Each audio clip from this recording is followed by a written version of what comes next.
Hello. Welcome back to Ongoing World Affairs.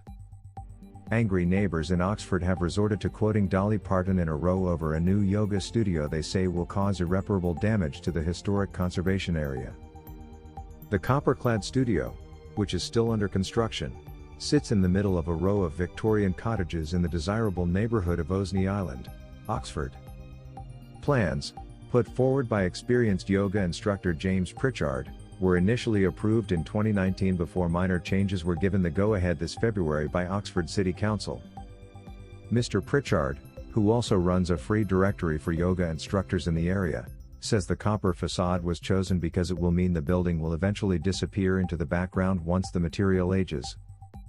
He told Mail Online it was council officials who insisted the design was modern and that previous designs had been more in keeping with the existing row of houses.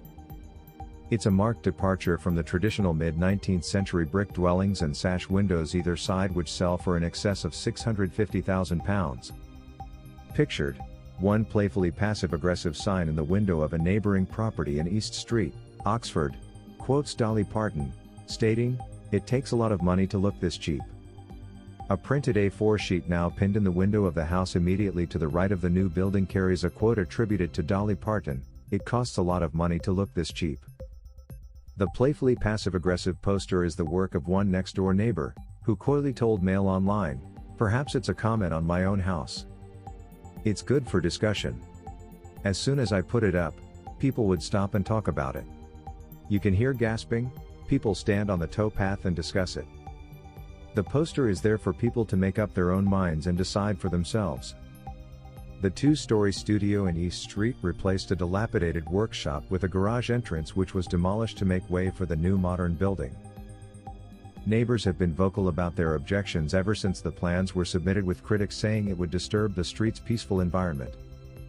The studio is a marked departure from the traditional mid-19th century brick dwellings, pictured right, and sash windows either side of it which sell for in excess of £650,000.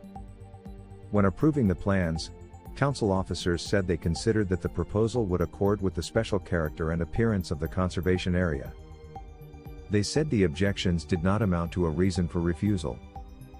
Mr. Pritchard, who taught classes at his home with his wife before the pandemic, says he hopes to open in December.